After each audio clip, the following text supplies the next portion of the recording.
இன்னைக்கு நம்ம ஃபுட் வார் season 5 second episode தான் பார்க்க போறோம். எபிசோட் ஓப்பனிங்ல இப்ப நம்ம எரினா கவுன்சில் ஆஃப் டென்னிஸ் அந்த எல்லாரையும் கூட்டு வந்து உட்கார வச்சுக்கிட்டு இந்த மாதிரி ப்ளூ அப்படிங்கிற ஒரு காம்படிஷன் அனௌன்ஸ் பண்ணியிருக்காங்க. சோ இதுல மொத்தமா வந்து நம்ம அகாடமில இருந்து 3 பேரை வந்து செலக்ட் பண்ணி அனுப்பி விடலாம் அந்த ஒரு போட்டிக்காக அப்படின்னு வேகன்சி கொடுத்துருக்காங்களா. இதை சொன்னோடனே நம்ம ஹீரோ கண்டிப்பா அதுல நானும் ஒருத்தனா இருக்க போறேன், எங்க அப்பா சாதிக்க முடியாத நான் போய் பண்ண போறேன் அப்படின்னு சொல்ல, அதுக்கு எரினா அப்படிலாம் 19 வாரம் உன்னை சூஸ் பண்ண முடியாதுன்னு சொல்லிடுவா.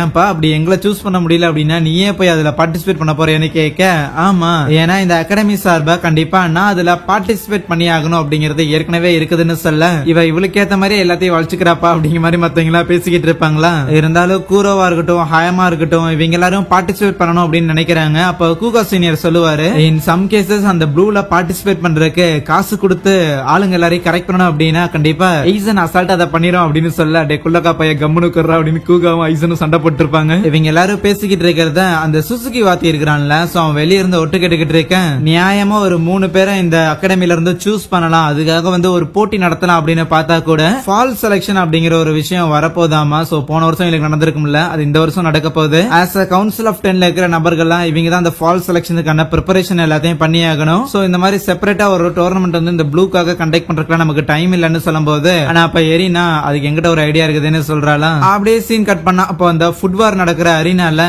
யார் யாரெல்லாம் இந்த இன்டர்நேஷனல் காம்படிஷனுக்கு பார்ட்டிசிபேட் பண்றதுக்கு இன்ட்ரெஸ்ட் இருக்கு அப்படின்னு சொல்லிட்டு லைக் ஒரு பெரிய குரூப் வந்து அப்படியே கேதர் பண்ணி இருக்காங்க. இவங்க எல்லாருக்குமே வந்து தனித்தனி போட்டியா நடத்துறதுக்கு பதிலா ஃபால் செலக்ஷன்ல எப்படி ஒரு 5 ஜட்ஜஸ் வச்சுட்டு அதுல எத்தனை பாயிண்ட் கொடுக்குறாங்களோ அந்த பாயிண்ட் கால்குலேட் பண்ணி அவங்களுக்கு ஃபர்ஸ்ட் செகண்ட் அப்படின்னு சொல்லி ரேங்கிங் பண்ணி இருப்பாங்கல்ல, அதே மாதிரி இந்த இடத்துல ஏகப்பட்ட ஜட்ஜஸ் இருக்கிறாங்க. இந்த எல்லா ஜட்ஜஸோட ஹெட் மாதிரி பார்த்தா நம்ம மொட்டையும் இருப்பான். சோ உங்களோட சமையல டேஸ்ட் பண்ணி பார்த்துட்டு இவங்க கொடுக்குற பாயிண்ட்ஸ் வச்சுதான் யார் எவ்வளவு பாயிண்ட் எடுத்துருக்காங்களோ அதை பொறுத்து தான் உங்களை அந்த ஒரு காம்படிஷனுக்கு நாங்க சென்ட் பண்ண போறோம், அந்த இன்டர்நேஷனல் காம்படிஷனுக்கு சொல்லிட்டு இருக்கிற எல்லாரையும் களத்துல இறக்கி விடுறாங்க. ஜெயிக்கணும் அப்படின்னு எல்லாருக்கும் ஒவ்வொரு காரணங்கள் இருக்கும், இருக்கிற யாருமே அந்த இடத்துல விட்டு கொடுக்குற மாதிரி கிடையாது. நம்ம ஹீரோலாம் அந்த ஒரு காம்படிஷனுக்கு போயாகணும் அப்படிங்கறத மட்டும்தான் என்னோட மோட்டிவேஷன் சமைச்சுக்கிட்டு இருப்பான், வேற எந்த எமோஷனுமே கிடையாது. முதல்ல யூகி பொண்ணுதான் சூப்பர் ரெடி பண்றா. அவ இந்த கோபாயாஷி பார்த்தா இந்த மிளகாய் எல்லாம் வச்சுக்கிட்டு ஒரு டிஷ் வந்து மேக் பண்ணிருப்பாள். அந்த மெகஷிமா வந்து எடுத்து போட்டி போடும் போது அதே தான் ஒரு இன்ஸ்பிரேஷனா வச்சுட்டு இந்த மாதிரி மீட்டை வச்சு ஒரு சூப் மாதிரி ஒன்னு ரெடி பண்ணி கொடுத்துருப்பா.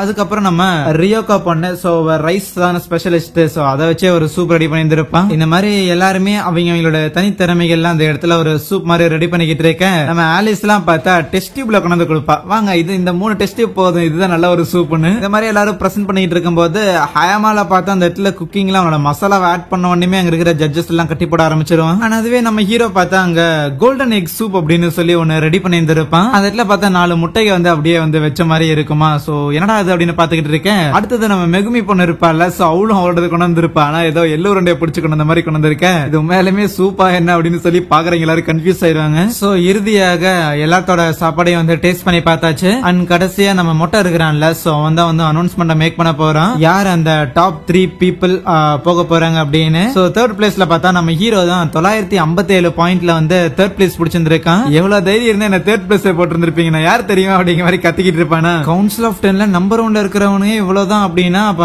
யாரா மேல இருக்கிறதுன்னு பார்த்தா நம்ம டக்குமி பையன் இருக்கிறான்ல, சோ அவன் செகண்ட் பிளேஸ் பிடிச்சிருப்பான். அப்படின்னா நம்பர் 1 யாரா இருக்குன்னு பாத்துக்கிட்டு இருந்தா அது நம்ம மெகுமியா இருக்கும். லைக் அது மெகுமியாலேயே வந்து நம்ப முடியல. ரைட், மெகுமி தான் ஃபர்ஸ்ட் பிளேஸ் பிடிச்சிருந்திருக்கே, அவனுக்கு நல்ல திறமை இருக்கு, உங்ககிட்ட தோத்தது அவ்வளவு ஒன்னும் பெருசா தெரியல அப்படின்னு பசங்க 2 பேர் பாத்துட்டு இருப்பானுங்க. அண்ணா அவளுக்கு புரியல எப்படி என் சாப்பாடு அவ்வளவு நல்லா இருந்துச்சு அப்படின்னு யோசிக்க, அங்க இருக்கிற ஜட்ஜஸும் ஆமா அந்த எள்ளூருண்ட மாதிரி உருண்டி வச்சிருந்தால, சோ அதுக்குள்ள வந்து ஒவ்வொரு விதமான சூப் இருந்திருக்குமாமா.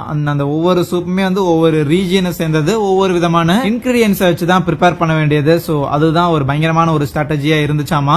கலர் சாக்லேட் சாப்பிடுற மாதிரி ஒவ்வொரு பிளேவர்லயும் ஒவ்வொரு சூப். மெகுமி இந்த டிஷ்ஷுக்கான இன்ஸ்பிரேஷனை நம்ம சட்டோசி சீனியர் இருக்கிறாருல, சோ அவரு சுகாசாவை எதிர்த்து அந்த போட்டி போடும் போது அப்ப மேக் பண்ணிருப்பாருல, சோ அந்த ரைஸ் மோச்சி வந்து பிரேக் பண்ணா அதுல இருந்து ஒரு செப்பரேட்டான பிளேவர் வந்துட்டு அந்த சூப்ல ஆட் ஆயிருந்திருக்கும். சோ அதை இன்ஸ்பயர் ஆயிருந்திருக்கலாமா. என்னடா நம்மளால செலக்ட் ஆக முடியல அப்படின்னு நிறைய பேர் அங்க டிசப்பாயிண்ட்ல இருந்தாலும் நம்ம ஐசன்லாம் பிளான் போட்டபடிதான் எல்லாம் போகுதுன்னு நினைப்பான். அதுவே ஹயாமாவும் ஓகே இதுல நம்ம செலக்ட் ஆகல அப்படின்னா என்ன இன்னும் நமக்கு இம்ப்ரூவ் ஆக நிறைய விஷயம் இருக்கும் போலயே அப்படின்னு நினைப்பானா. அங்க சீன் கட் பண்ணா நம்ம ஹீரோட அப்பா இருக்காருல்ல, அவரு யாருக்கிட்டே தோத்து போயிருப்பாரு.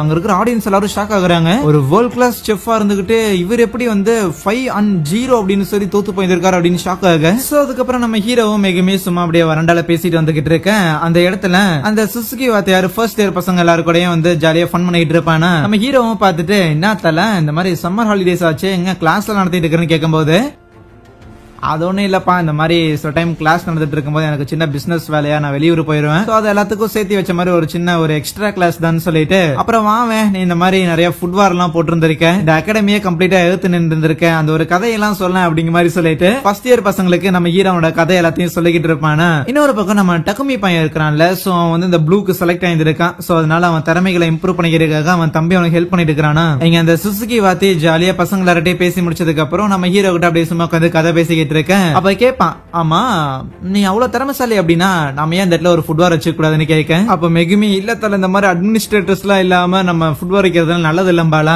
ஓகே ஃபுட்வார் தேவையில்லை அப்படின்னா சரி ஒரு நார்மலான ஒரு டூவல் போட்டுக்கலாமே ஏன்னா உன்ன மாதிரி இந்த கவுன்சில் ஆஃப் 10ல டாப் ஸ்பாட்ல இருக்கிற ஒரு நபரை தோக்கடிக்கும் போது தானே நான் எந்த அளவுக்கு ஒஸ்தியான ஒரு ஆள் அப்படின்னு தெரியும் அது மட்டும் இல்லாம இந்த ஒரு அகாடமிக்கு நான் வந்ததுக்கான காரணமே எரினாவை என்னோட ஆக்குறதுக்காக தான் எரினாவோட அந்த காட் டங்க் அப்படிங்கிறது எனக்கு வேணும் சோ அவளுக்கு அந்த அளவுக்கு காட் டங்க் மாதிரி ஒரு பவர் இருக்கு அப்படின்னா அதை சாட்டிஸ்ஃபை பண்ற அளவுக்கு ஒரு திறமைசாலியான ஒரு செஃப் அது நான் தான் அதை சும்மா ப்ரூவ் பண்ணி காட்டுறதுக்காக தான் உனக்கு எதிராக நான் அந்த ஒரு போட்டிக்கும் இருக்கிறேன்னு சொல்ல கரெக்டா எரினாவும் என்ன அவனுக்கு பேசிக்கிறானுங்க என் பேர்ல இழுக்கிறானுங்க அப்படின்னு சொல்லி வரண்டால போயிட்டு இருந்தா அப்படியே ஒட்டி கேட்கும் போது சோ அவனுங்க ரெண்டு பேரும் அந்த இடத்துல இல்ல எரினா எனக்கு தான் அப்படிங்கிற மாதிரி சொல்லிட்டு இருப்பானுங்களா என்ன எனக்கு தான் உனக்கு தான் என்ன பங்கு போட்டுக்கிறானுங்க அவளுக்கு ஒரே மயக்கம் வர சோ அதுக்கப்புறம் ஹீரோ அந்த ஒரு சேலஞ்சை அக்செப்ட் பண்ணிக்கிட்டு நீ சாதாரண வாத்தியார் மாதிரி தெரியலையே தல நீ யாரு முதல்ல அதை சொன்னீங்கன்னா நல்லா இருக்கும்னு கேட்க அதை எப்படி சொல்றது எல்லாருக்கும் இந்த உலகத்துல ஏதோ ஒரு சீக்கிரட் ஒண்ணு இருக்கும் யார்கிட்டயும் சொல்லாம இருக்கிறதுக்கு அதனால அதெல்லாம் சொல்ல முடியாதுமானா நீ சொல்ற இந்த ஒரு போட்டியில நான் கண்டிப்பா நான் ஜெயிப்பேன் அப்ப நீ எனக்கு சொல்றேன்னு சொல்லும் போது அங்கே இந்த ஒரு எபிசோடை முடிக்கிறாங்க.